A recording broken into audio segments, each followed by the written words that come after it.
할렐루야. 오늘도 예배당에 나와 또 가정에서 각가지의 삶의 자리에서 하나님을 예배한 모든 성도들 가운데 하나님께 주신 크신 은혜가 함께 하시기를 주님의 이름으로 축원합니다. 프랑스의 파스칼이라고 하는 사람이 있었는데 이 사람은 17세기 최고의 철학자이면서 수학자였습니다. 그런데 그 당시 시대적인 분위기가 철학자 그러면은 하나님을 믿지 않는다고 하는 것이 하나의 시대적인 흐름이 되었던 때입니다. 그러나 그런 가운데서도 이 파스칼은 최선을 다하여 하나님을 알고자 노력을 하였습니다. 그러던 중에 1654년 11월 23일 그는 평생 잊을 수 없는 아주 놀라운 영적 체험을 하게 됩니다. 그가 쓴 유명한 그 명상록 팡세라고 하는 책이 있는데 이 책에서 그는 이날에 자기가 경험했던 그 영적인 체험을 불에 휩싸인 은총의 밤이다 이렇게까지 기록을 하였습니다. 살아계신 하나님께서 친히 그 밤중에 파스칼을 찾아오셨던 것입니다.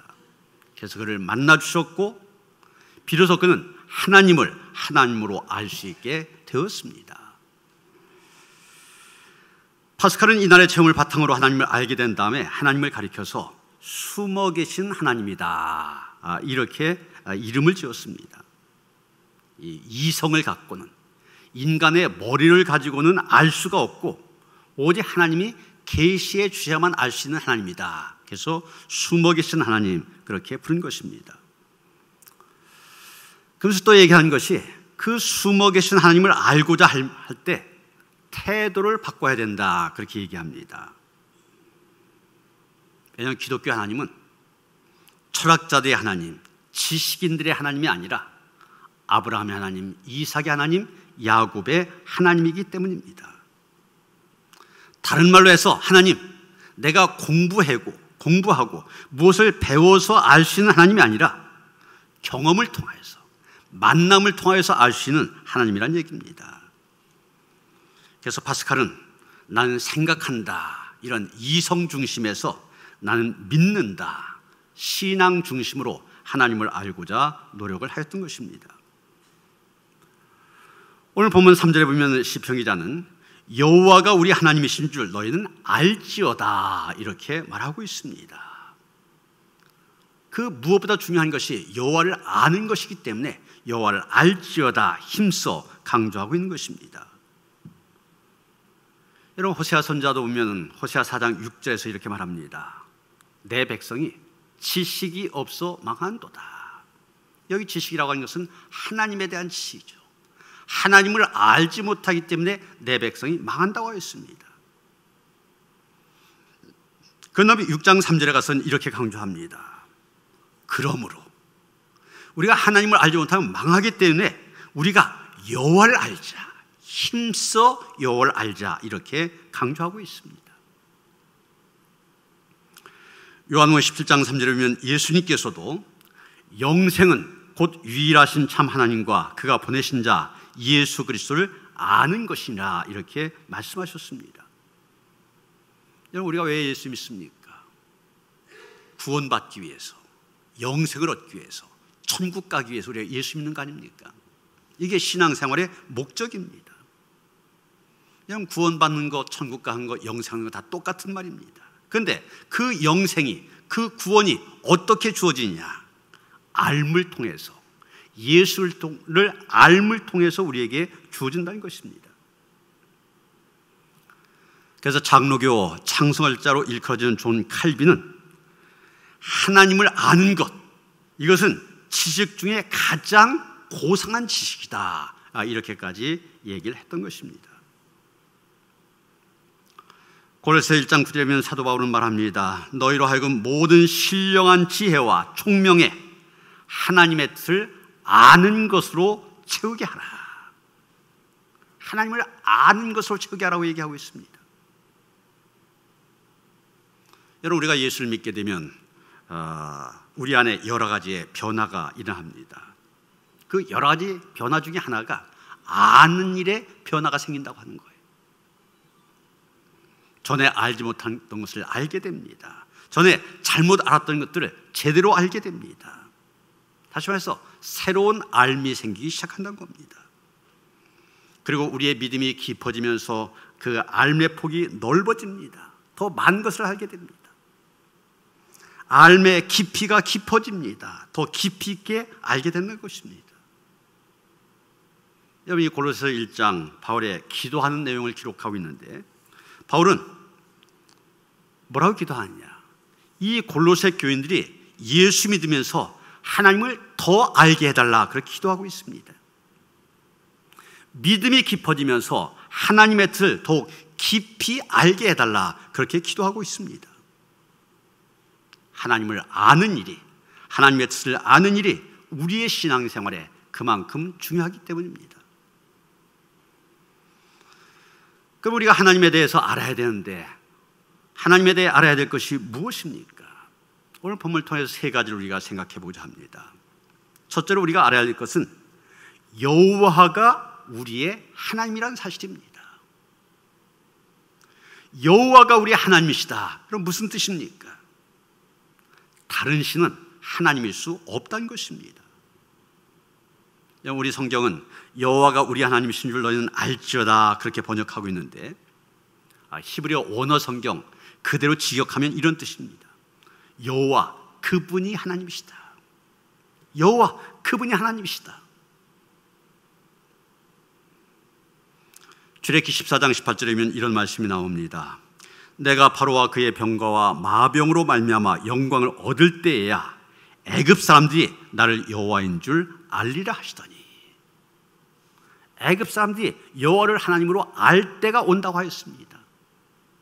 언제입니까?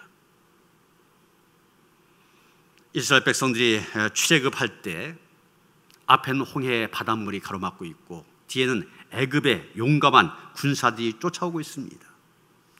앞으로 나가지도 못하고 뒤로 물러서지도 못하는 진퇴양난의 위기, 그 위기 앞에서 모세가 지팡이를 들었을 때 홍해가 갈라져 마른 땅이 되어지면서 이스라엘 백성들 모두 무사히 건너가게 됩니다. 그런 다음에 바로 홍해 물이 다시 흐르게 되면서 뒤따르는 애굽의 군사들 다 그 바다에 수장이 되어집니다. 그때가 되어서야 비로소 애굽 사람들 여호와가 하나님이시구나, 그것을 알게 된다는 것입니다. 애굽 사람들이 섬기던 라라고 하는 태양신이 있었습니다. 또 그들이 황소신도 섬겼고 개구리신도 섬겼습니다. 심지어는 바로 왕을 신으로 섬겼습니다. 그러나 그들이 하나님이 아니란 얘기입니다. 오직 여호와 여호와만이 하나님이시란 얘기입니다. 이런 이단이나 사이비 종교에서는 교주를 신처럼 하나님처럼 숭배합니다. 여러분, 하나님의 교회에서 안상홍이라고 하는 사람을 하나님 아버지다, 그렇게 불렀습니다. 그러다가 죽으니까 그 부인 장길자라고 하는 여자가 있는데 이 여자를 하나님 어머니라고 하면서 숭배합니다. 죽음을 피할 수 없는 인간, 무기력한 인간을 하나님으로 숭배한다. 얼마나 웃기는 일입니까? 이번 코로나19 상황에서 우리가 신천지의 실체 제대로 보고 있지 않습니까? 그들이 하나님처럼 추앙하는 이만이라고 하는 사람, 신천지 집회가 이 코로나19 감염의 진원지에 몰리게 되니까 기자회견을 하면서 2번씩이나 절했지 않습니까? 나이가 들다 보니 판단력도 흐려져서 비서가 하라는 대로 답변하는 그런 모습들 봤잖아요. 그런 삶을 신처럼 추앙하는 신천지 교도들, 참 불쌍한 삶이라는 생각을 하게 됩니다. 또 그들의 무지가 참으로 안타깝습니다. 우리는 분명히 알아야 됩니다. 아브라함의 하나님, 이삭의 하나님, 야곱의 하나님, 그리고 이스라엘을 출애굽시켜 가나안 땅으로 인도하신 하나님, 이스라엘의 그 흥망의 역사 속에 함께 하신 하나님, 나중엔 독생자를 보내셔서 우리를 구원하신 하나님, 그 하나님만을 나의 하나님으로 알고 나의 하나님으로 고백해야 됩니다. 오늘 환경 선교주일인데 이 환경 문제에 대해서 얘기하지 않을 수가 없습니다. 물론 요즘 온 인류를 힘들게 한 거 바로 이 코로나19라고 하는 바이러스입니다. 좀 잠잠해지는 듯 하다가 또 일어나고 잠잠해지는 듯 하다가 또 일어나고, 그래서 이것이 우리의 신앙생활도 힘들게 만들고 우리의 사회생활도 경제생활도 어렵게 만듭니다. 그런데 여러분, 미래를 예측하는 석학들은 이 코로나19보다 더 강력하게 인류를 위협하는 재앙이 다가오고 있다, 그렇게 얘기합니다. 그게 무엇이냐? 공통적으로 하는 이야기가 지구온난화로 인한 재앙이라고 얘기합니다. 지금 인류가 우리가 살아가고 있는 지금의 삶의 양식을 당장 바꾸지 않는다면 수십 년 내에 돌이킬 수 없는 재앙으로 다가올 거다, 그렇게 예측하고 있습니다. 올해 2020년 아닙니까? 보도에 따르면 인류의 최후 시점까지 남은 시간을 상징적으로 표현하는 지구 종말 시계라고 하는 게 있습니다. 여러분 보시는 시계인데, 저희 보면 지금 종말 뜻한 시간이 자정인데, 자정 몇 초 전이냐? 100초 전으로 지금 보여주고 있습니다. 100초 전. 매년 미국의 핵과학자들이 준비하는 것인데, 이 시계가 마련된 이후 지구 종말에 가장 가까운 시간에 접해 있는 것이 지금이라는 겁니다. 지구 종말 시계가 왜 100초밖에 남지 않았냐? 그 이유로 꼽는 것이 두 가지입니다. 핵무기 개발, 또 하나가 지구 기후의 변화입니다.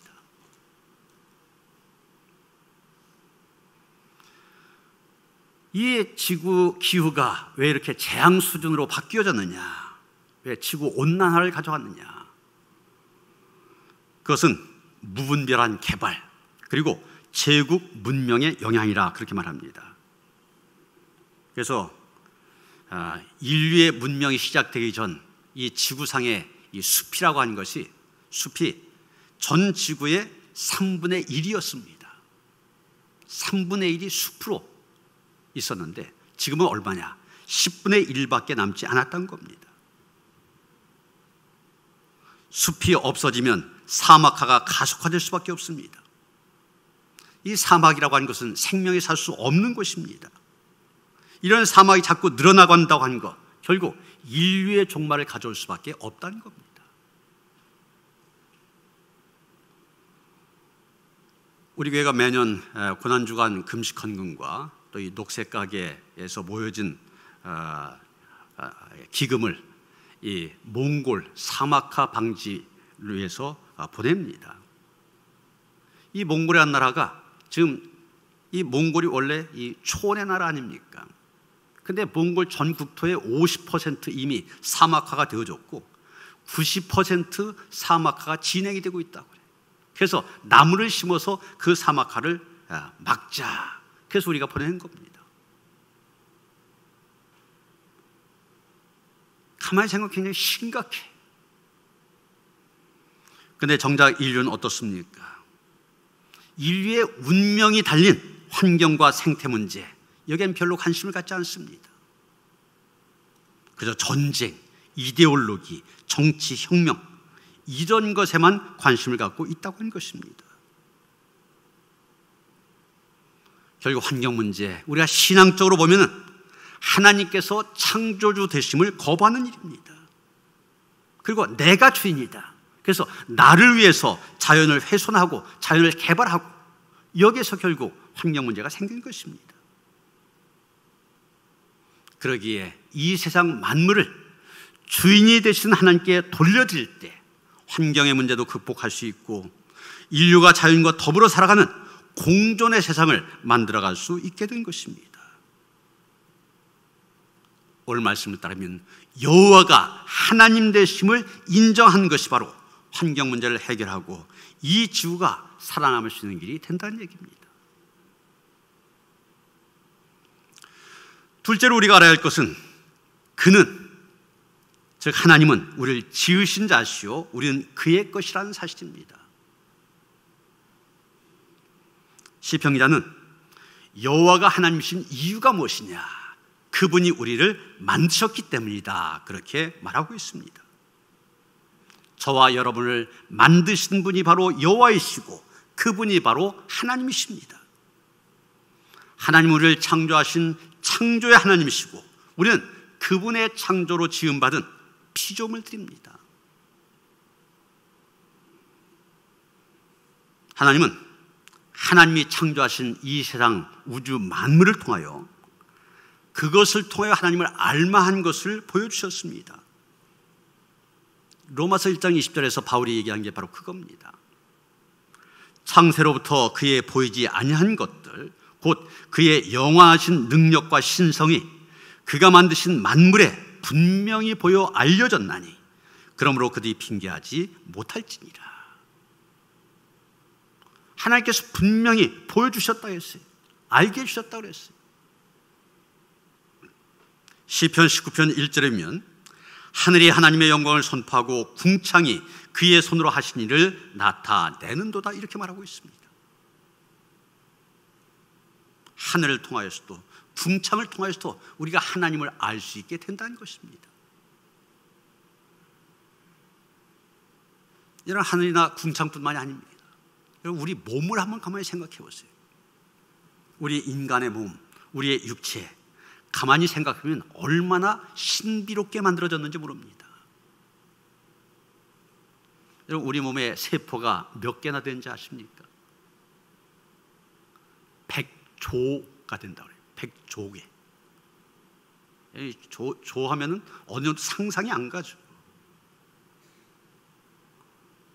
우리 몸이 100조 개나 되는 세포로 되어 있고 매 분마다 3억만 개의 세포가 죽어간다고 그럽니다. 우리 두뇌는 1000억 개의 신경세포를 갖고 있다고 그래요. 우리의 이 피부 1평방인치 1평방 그러면 2.54cm 정도 되어지는데 그 안에 혈관들이 얼마나 있느냐? 요 1인치밖에 안 되는 그 피부 안에 들어있는 혈관이 약 6m 정도가 된다고 합니다. 6m. 그래서 우리 머리끝에서 발끝까지 우리 몸의 혈관의 길이가 전체 얼마가 되느냐? 62,000마일. 키로로 따지면 약 10만 킬로가 되어집니다. 서울에서 부산까지 가는 게 500km밖에 안 돼요. 그런데 우리 몸의 혈관의 길이가 10만 킬로가 넘는 겁니다. 지금 우리 피가 이렇게 먼 거리를 왔다 갔다 하면서 우리 몸속에서 돌아다니고 있는 거예요. 순화하고 있는 겁니다. 얼마나 놀라운 일입니까? 그런데 똑같은 피부의 1평방인치라고 하는 그 피부에 박테리아가 얼마나 살고 있느냐? 평균 3,200만 마리의 박테리아가 서식하고 있다고 합니다. 이런 이 피부 안 보여서 그렇지 박테리아가 우글거리고 있다는 얘기예요. 그런데 그 수많은 박테리아가 우글거리고 있는데 여러분 우리 죽지 않고 멀쩡히 살아있지 않습니까? 이게 또 얼마나 놀라운 일입니까? 코로나 바이러스 하나 때문에 사람이 죽고 그러는데 이 수백만 개의 박테리아가 우글거리는데 죽지 않고 살아있어요. 우리의 이 눈이라고 하는 것, 우리가 태어날 때부터 자라지 않고 그대로 있지만 코와 귀는 키가 자라는 동안 계속해서 자란다고 합니다. 그래서 여러분 현재 지금 눈이 좀 작다. 여러분이 어머니 뱃속에서 나올 때부터 작은 눈으로 태어났다는 얘기입니다. 또한 매년 우리 몸 원자의 98%가 새로운 것으로 대체된다고 그래요. 한 가지 더 재미있는 것은 여러분 재채기 하죠. 재채기 할 때 절대로 눈을 뜬 법이 없답니다. 재채기를 하면 우리의 심장 박동을 비롯하여 일체 육체적인 기능이 일시 정지된다고 합니다. 다시 하면 재채기 할 때 여러분 잠깐 죽는 거래요. 모든 게 정지가 되니까. 이렇게 하나하나 생각하면 우리의 몸이라고 하는 것 얼마나 신비롭습니까? 그런데 이 신비한 우리의 몸, 신체 누가 만들었습니까? 우리는 하나님께서 만드셨다, 그렇게 믿고 있습니다. 이 인체를 해부한 의학자들이나 생물학자들, 인체를 깊이 연구하면 연구할수록 그 인체의 신비에 놀란다고 그럽니다. 그러면서 그들이 내리는 결론이 뭐냐면, 이렇게 완벽한 신체를 창조주 하나님께서 지으지 않으셨다면 그것은 불가능한 일이다. 이게 그 사람들이 내는 결론이라는 겁니다. 그래서 여러분, 의학자들이나 과학자들 가운데 아주 독실한 기독교 신자들이 많습니다. 이유는 다른 거 아니에요. 알면 알수록 모르는 게 더 많습니다. 그러다 보니까 하나님을 인정하지 않을 수 없다는 얘기입니다. 그분이 만드셨습니다. 그분이 우리를 만드셨기에 우리는 그분의 것입니다. 이사야 33장 1절이면 이사야 선지자도 이렇게 말합니다. 넌 두려워 말라. 내가 너를 구속하였고 내가 너를 지명하여 불렀나니 너는 내 것이라. 하나님께서는 우리 한 사람 한 사람에게 너는 내 것이라고 선언하고 계십니다. 넌 내 것이다. 무슨 뜻입니까? 저와 여러분의 주인은 오직 하나님뿐이시라는 얘기입니다. 우리는 하나님의 것이라고 하는 표현, 우리는 우리 것이 아니라는 의미가 그 속엔 들어있는 겁니다. 오래전에 한창 유행했던 대중가요의 제목 가운데 내 인생은 나의 것, 이런 노래가 있었습니다. 내 인생은 나의 것, 많이 유행했었는데 가만히 생각해보면 얼마나 어리석은 얘기입니까? 정말 여러분의 인생이 여러분의 것입니까? 산업은 그거 아니잖아요. 코로나19 때문에도 막 죽어가잖아요.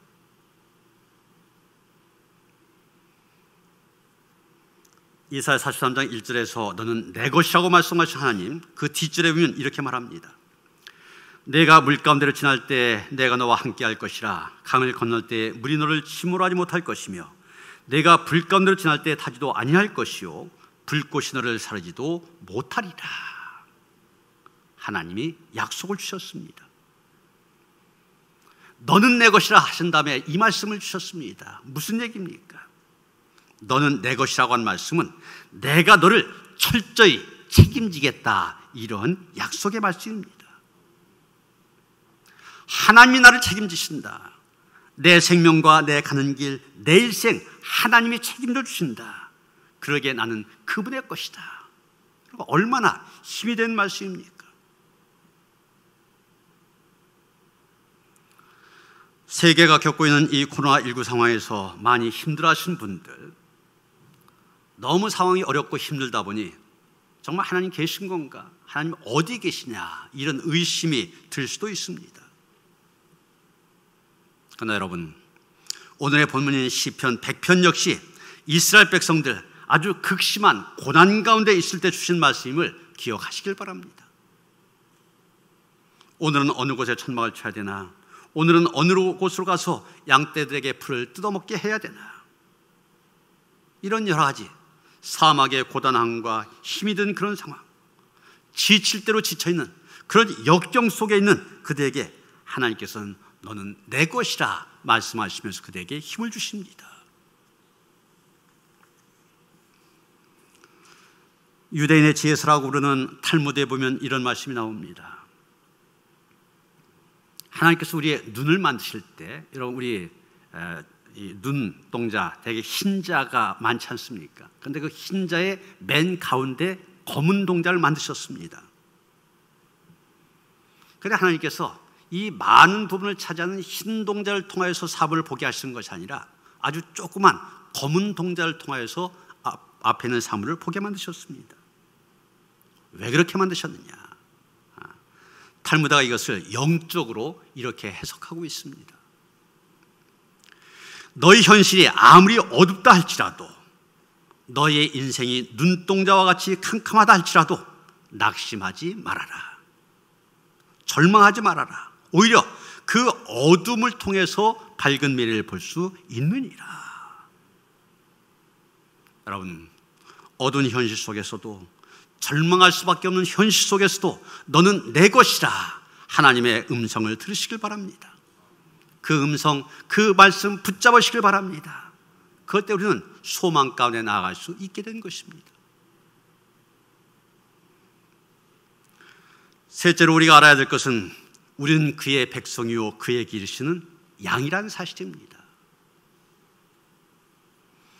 하나님은 우리를 만드셨기 때문에 우리의 하나님이 되실 뿐만이 아니라 우리를 그분의 백성으로 삼으셨기 때문에 우리의 하나님이 되십니다. 그래서 시편 기자는 우리는 그의 백성이라 고백하고 있는 것입니다. 여기 우리 성경에 백성으로 번역된 말 히브리어 원어로 보면 암이란 말입니다. 이 말은 구속함을 받은 하나님의 자녀들을 의미할 때 쓴 말입니다. 특히 이스라엘 백성들, 이방인들과 자기들을 구분하기 위해서, 구별하기 위해서 그때 사용하던 단어입니다. 이스라엘 사람들이 이방인들을 백성이라는 의미로 묘사할 때는 암이 아니라 고임이라는 단어를 썼습니다. 이 암이란 말은 자기 이스라엘 백성들, 구원받은 백성들만을 의미한 것입니다. 하나님의 백성이 아니었던 우리가 이것을 호세아는 로암미라는 말로 표현하고 있습니다. 로암미가 하나님의 백성, 암미가 되어진 것입니다. 이 은혜는 오직 우리 주 예수 그리스도로 인하여 우리에게 임한 것입니다. 그래서 베드로전서 2장 10절이면 베드로는 이렇게 선언하고 있습니다. 너희가 전엔 백성이 아니더니 이제는 하나님의 백성이라. 다른 사람들이 아니라 바로 저와 여러분이 하나님의 백성입니다. 하나님을 왕으로 모시고 사는 하나님의 왕국의 백성이요 신미인 것입니다. 주전 6세기 히랍의 철학자인 탈레스라고 하는 사람은 자기가 야만인으로 태어나지 아니하고 히랍 사람으로 태어난 것을 날마다 감사했다고 하였습니다. 지금도 미국 사람들 미국의 시민권을 가진 것 굉장한 자랑으로 여깁니다. 사실 우리나라 사람이 시민권을 얻으려면 굉장히 힘들어 하잖아요. 시민권을 가졌다, 굉장히 자랑스럽게 생각합니다. 사도 바울의 시대에는 로마의 시민권을 가진 것을 자랑스럽게 생각하였습니다. 사실 로마의 시민권, 굉장한 위력을 가졌던 것도 사실입니다. 그런데 바울은 로마의 시민권보다 하늘의 시민권을 더 자랑했습니다. 사람들은 로마의 시민권을 부러워했지만 바울은 말합니다. 오직 우리의 시민권은 하늘에 있느니라. 우리는 하나님을 왕으로 모신 한나라의 백성임을 자랑스럽게 생각해야 됩니다. 그러면서 시편 기자는 또한 우리는 그의 기르신 양이라는 사실을 우리가 알라고 촉구하고 있습니다. 우리는 하나님의 양이요 하나님은 우리의 선한 목자가 되십니다. 여기 시편 23편 우리가 너무나 잘하는 말씀, 웬만하면 다 외우신 말씀 아닙니까? 여호와 나의 목자시니 내게 부족함이 없으리로다. 그가 나를 푸른 풀밭에 누이시며 쉴 만한 물가로 인도하시는도다. 요한복음 10장 11절에 보면 예수님 말씀하십니다. 나는 선한 목자라. 선한 목자는 양들 위하여 목숨을 버리느니라. 그렇습니다. 하나님은 우리를 죄악과 죽음에서 건지시기 위하여 당신의 외아들 십자가에 못 박기까지 우리를 사랑하신 참된 목자, 선한 목자십니다. 여러분 구약성에 보면 이 목자나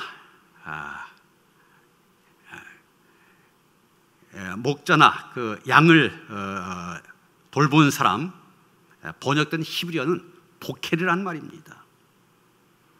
그런데 이 보켈은 세 가지의 책임을 져야만 됩니다. 보켈의 목자는 양들을 푸른 풀밭으로 인도해야 됩니다. 먹을 것이 풍부하도록 만들어줘야 됩니다. 그리고 쉴 만한 물가로 인도해줘야 됩니다. 목마름을 해결시켜줘야 됩니다. 그리고 목자는 출몰하는 도둑과 노략전 맹수로부터 양들을 보호해야 됩니다. 자신의 몸을 아끼지 않고 최선을 다하여 이 세 가지의 책임을 감당하는 목자가 선한 목자입니다. 그런데 성경은 우리 하나님이 선한 목자가 되신다 말하고 있습니다. 하나님은 선한 목자가 되시고 우리는 그분의 양으로서 하나님의 인도 가운데 풍요로움 속에 안전히 거하고 있습니다. 하나님의 은혜와 보호 아래서 평안을 누리고 있습니다. 양들에게 목자가 없을 때 그 상황 상상할 수 없는 것처럼 하나님 없는 삶이 어떠할까 상상할 수 없습니다. 그 하나님 계시기 때문에 우리는 아름다운 삶을 살 수 있는 것입니다. 세계에 70억이 넘는 인구가 살고 있다고 그러는데 이 인구를 정확하게 100명이 산 마을로 축소할 경우 이런 비율이 나온다고 그래요. 100명 중에 57명은 아시아 사람, 21명이 유럽 사람, 14명은 남북 아메리카 사람들, 그리고 나머지 8명이 아프리카 사람이 됐다. 여자들이 남자보다 조금 많아서 여자가 52명, 남자가 48명. 100명 중에 30명이 아이들, 70명이 어른인데 그 70명 중에 7명은 노인이다. 또 6명이 전 세계 재산의 59%를 차지한다고 그럽니다. 80명이 수준 이하의 집에서 살고 있고 70명이 책을 읽지 못한 문맹인이며 50명이 만성적인 영양 부족으로 시달리고 있다는 겁니다. 그 100명 중에 대학 교육 받은 사람 겨우 한 사람, 컴퓨터를 가진 사람도 역시 한 명이라고 합니다. 이 책이 쓰여진 게 좀 됐기 때문에 지금은 조금 나아졌겠지만 많은 차이는 없을 겁니다. 이런 통계 수치를 볼 때 우리가 느끼게 되는 것이 무엇입니까? 우리가 얼마나 행복한 가운데 살고 있느냐는 겁니다. 수많은 사람들이 헐벗고 굶주리고 있는데 우리는 잘 먹고 잘 입고 잘 살고 있지 않습니까? 당연히 우리는 하나님께 감사해야 됩니다. 선한 목자 되신 우리 하나님께서 오늘까지 우리를 푸른 풀밭, 쉴밭 물가로 인도해 주신 것을 감사해야 됩니다. 사랑하는 성도 여러분, 호세아의 권면처럼 우리가 여호와를 알되 힘써 여호와를 아시기 바랍니다. 그 하나님께서 우리의 하나님이심을, 우리를 지으신 이요 우리는 그의 것임을, 우리는 그의 백성이요 그의 기르시는 양임을 고백하면서 그 은혜 안에 거하는 성도들 되어주시기를 주님의 이름으로 축원합니다. 하나님을 부분적으로나마 알기 때문에 이렇게 하나님 앞에 나와 예배를 드립니다. 호세아의 권면처럼 힘써 알기를 원합니다. 하나님에 대해서 바로 알게 하시고 바른 알을 통하여서 바른 믿음에 서게 하시며 우리의 인생이 하나님 보시기에 아름답고 복된 삶이 될 수 있도록 축복하여 주시옵소서. 예수 그리스도 이름 받들어 기도하였사옵나이다. 아멘.